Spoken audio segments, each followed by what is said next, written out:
In nomine Patris, et Filii, et Spiritus Sancti. Amém. Eis-nos então, caríssimos, chegados ao quarto domingo do Advento. A nossa coroa está agora com todas as luzes acesas. Fechado o círculo.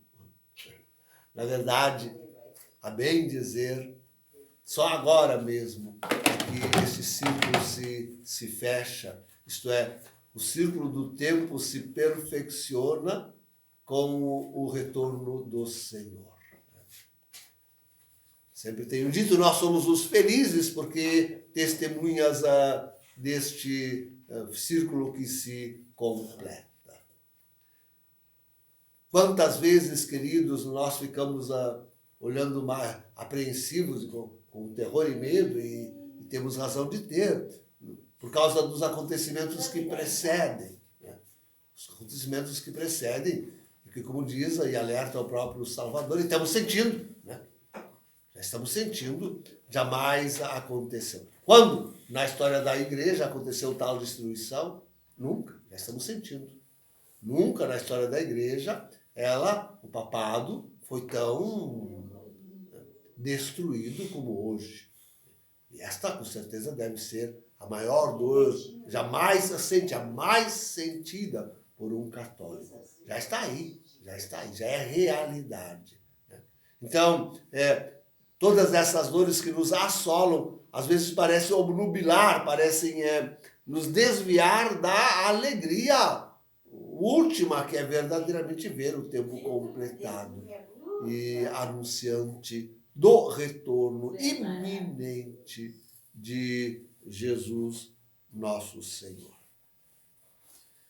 Eu me fixo nessa belíssima frase com que se encerra toda a liturgia da palavra do odierno domingo. Isto é, e toda a carne verá o Salvador de Deus. Todos os homens, sem a exceção, todos verão o Salvador de Deus. É certo que esta palavra não se cumpriu, né, na primeira vinda. E não restringiu o próprio nosso Senhor diante daquela cananeia, quando disse que ele não tinha vindo senão para os filhos de Israel. Essa é a realidade. E ficou tão restrito porque, aliás, todos aqueles filhos de Israel que realmente não chegaram a ver que em Jesus era chegado o reino de Deus. Tinha chegado a plenitude, hoje chegamos ao fim dos tempos. Lá então tínhamos a plenitude dos tempos. Certo que a grande figura também do quarto domingo, já dissemos isto no outro, a grande figura também deste domingo é ainda João o Batista, o precursor. E nele, sobretudo, a sua missão de preceptor, daquele que vai à frente. E remete, pois, a nossa própria missão, a nossa própria figura. Mas, sem dúvida que, nestas vésperas de Natal, para nós a grande figura é aquela, enfim, elevada na liturgia reformada, do quarto domingo da liturgia reformada, que é a bem-aventurada sempre Virgem Maria, mãe do nosso Salvador, em cujo grembo, em cujo seio hoje nós temos a presença de Jesus, que nos nascerá agora no Santo Natal. Então, podemos dizer que em ambos, em João Batista e em Maria, nós podemos apreender a nossa missão. Não mais buscada nas palavras do profeta Isaías, ainda que, com certeza, em todo o Antigo Testamento nós possamos nos encontrar referência ao nosso tempo. Sim, o Antigo Testamento está repleto de indicações e de palavras que dizem e que orientam para o fim dos tempos.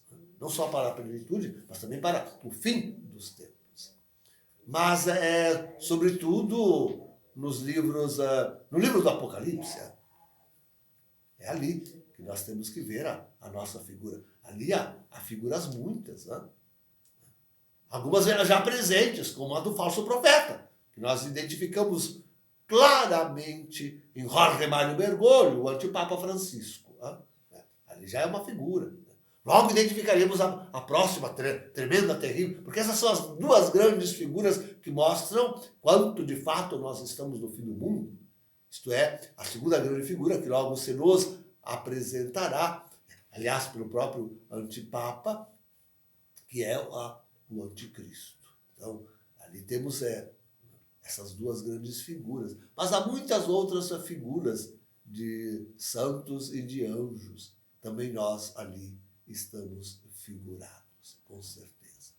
E não como aquela igreja prostituída, aquela igreja meretriz, infiel, de que fala os capítulos 17, 18 e 19. Não como aquela, certamente não.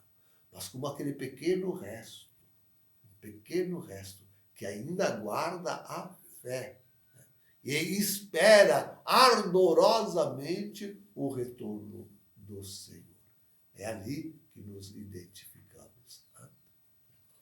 Tantos se identificarão entre aqueles ímpios que são consumidos pelo fogo dos acontecimentos que estão por se desencadear, e que já estão atingindo a tantos. Outros se identificarão no martírio acontecido nesses próprios eventos, daqueles que querem guardar a fé até o fim, que serão somados ao número daqueles que, sob o altar, elevam a Deus as suas preces, pela salvação da humanidade. Nós queremos ser aquele resto. E por isto que estamos urgindo aí o nosso refúgio. É lá que nós vamos aguardar o Senhor. Por isso que nós estamos pedindo tanto encarecidamente que nos ajudem, que nos socorram para nós podermos realmente fazer de um sítio um verdadeiro refúgio, com capela e com tudo aquilo que precisamos para enfrentar o fim dos tempos. Mas é ali que nós realmente nos identificamos. Por que tantos não se identificam, queridos? Vejam, eu acho tremendo. Já há alguns natais nós estamos na expectativa de que, de fato, já não se possa celebrar o próximo. Ao menos não com essa tranquilidade. Ainda estamos tranquilos, apesar de tudo que acontece na contra-igreja, no mundo. Nós aqui, pelo menos nós, ainda temos muita tranquilidade celebrando o Santo Natal. A crise econômica que aguardamos como primeira coisa a acontecer, ainda não se mostrou. Enquanto isso, nós estamos respirando, estamos conseguindo ir avante. Quando ela vier com toda a sua voracidade sobre nós e sobre os nossos bens, bem, aí sim a coisa. Mas realmente parece que este será o último Natal vivido assim, nesta relativa paz e tranquilidade. Podendo ainda celebrar e transmitir a missa de Natal. Meia-noite. Nós celebramos a meia-noite. Então, aproveitemos. Porque logo a nossa vida cristã, a vida católica, terá que restringir-se mesmo a refúgios. A refúgios. Os sinais são muitos e evidentes. Digo, os sinais da destruição da igreja. Vejam aquilo que Francisco disse agora à Cúria Romana. Em primeiro lugar, ele incentiva a acolher as mudanças, né? Não ter medo. Sim, a revolução que ele quer fazer, que ele está fazendo, né? Que mete medo. A gente está vendo a destruição da igreja, a destruição do papado. Então diz ele, não ter medo para a Cúria Romana. E, apesar de, vejam, queridos, ó, veja como é que é. Prestem atenção nisso. Leia mais cadela. Alguém vai lá e, por favor, diz alguma coisa para Gleder. Não é Leia possível. cadela. Por favor.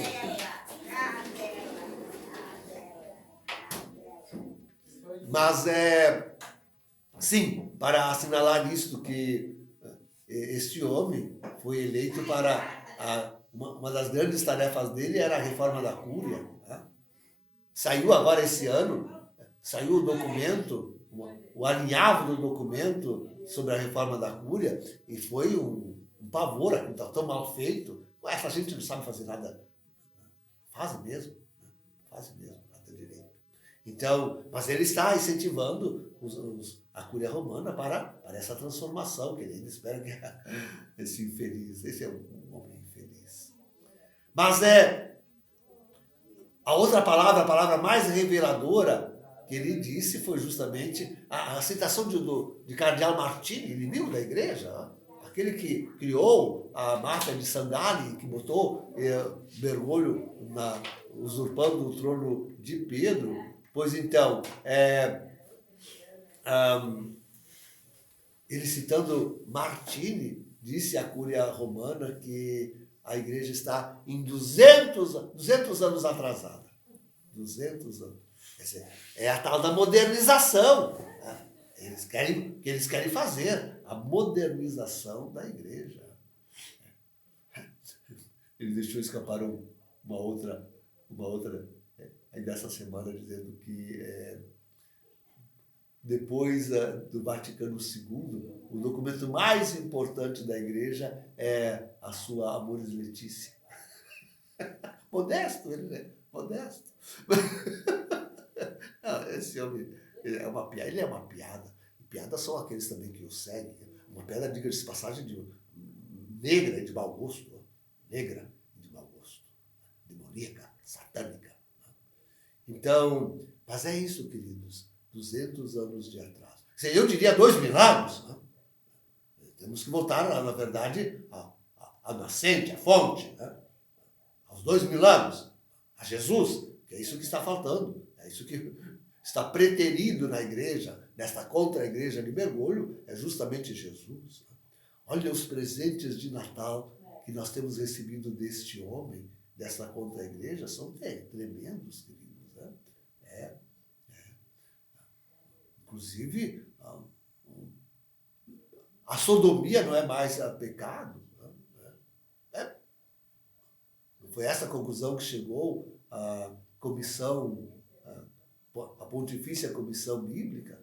Essa conclusão que chegou. Os homossexuais, o matrimônio homossexual, tudo isso é santo, é bom. A sodomia está livre, não é mais pecado. Pecado é só como é que é? O ecocídio, o crime contra a natureza, né? A pachamama, a casa comum, a da qual ele tratou, aliás, com uma outra terrível coisa que vimos esta semana, foi o encontro dele com Antônio Guterres, o primeiro-ministro, o secretário-geral da ONU, onde se viu ali que igreja e mundo não tem mais diferença nenhuma. Igreja e mundo é a mesma coisa. Né? Essa é a completa dessacralização, mundanização da igreja. Né? Essa é a igreja moderna que Francisco propugna, está lutando para colocar. Então, não, foi uma semana terrível. A preparação para o Santo Natal. Quer dizer, deste homem, é tudo menos realmente Jesus. Quem chora por isso, né? Católico. Tudo menos Jesus, com certeza. Sim, não são mais católicos. Estes, quem está com Bergoglio, em comunhão com ele, não é mais católico. E em cada missa que vão, de padre que celebra citando o nome deste homem, na missa, em cada missa que vão, estão usurpando com Jesus, burlando com Deus, ofendendo a cruz e a Eucaristia. Estão ofendendo, como eles ofendem ao celebrá-la. Então, mas é isso que digo, vejam, no Evangelho de hoje aprendemos isto, que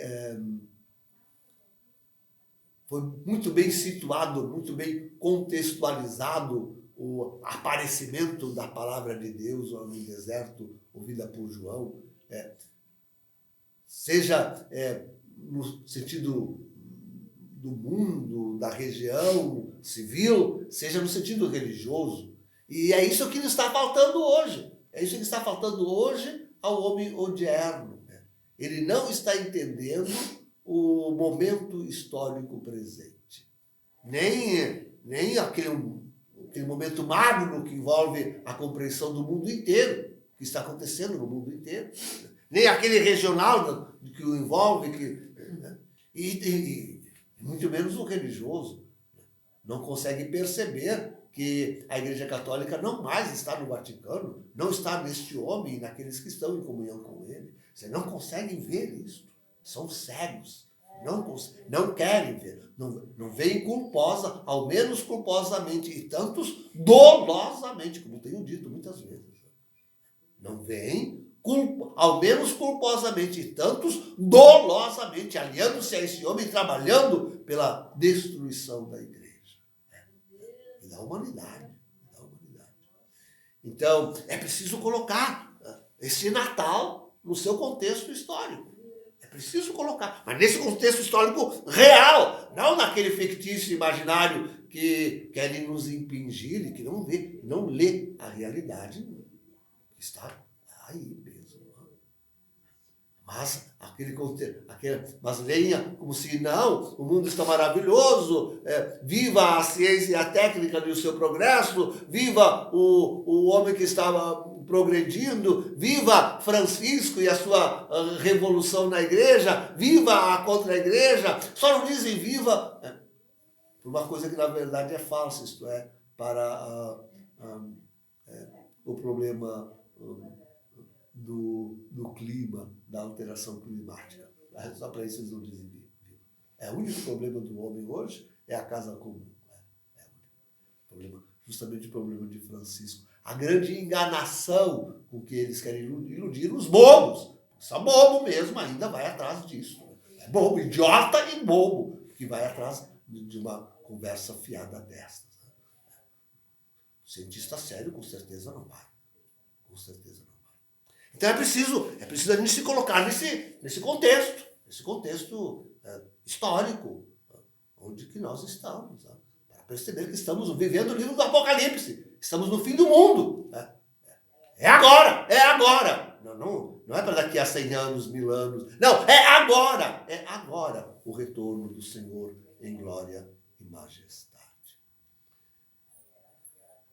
Nós, queridos, abstraindo de todo o julgamento do mundo, como fez São Paulo na epístola hoje, tornemo-nos ministros de Cristo nesta sua vida. Tornemo-nos mensageiros de Deus, administradores dos bens divinos, em vista da segunda vinda. Esta é a nossa missão, esta é a nossa tarefa. Esta é a nossa posição no Apocalipse. Daqueles que, aliás, a qual nos remeteu muito bem de São Paulo, mesmo na epístola de hoje. Ele fala que desses ministros, que são os ministros do fim do mundo, dos tempos, do fim do mundo. Ministros de Cristo, administradores de Deus. Sejamos nós estes, mas lúcidos, claros. E depois, como digo eu, não adianta ficar aí. Ele ainda dizia para uma família que nos visitava aqui, não adianta ficar aí tapando o sol com peneira, falando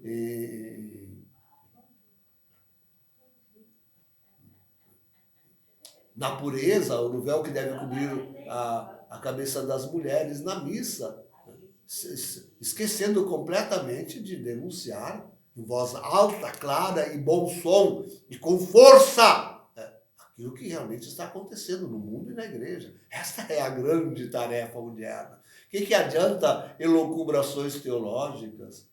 De que serve, gente? De que serve a efusão, a manha efusão de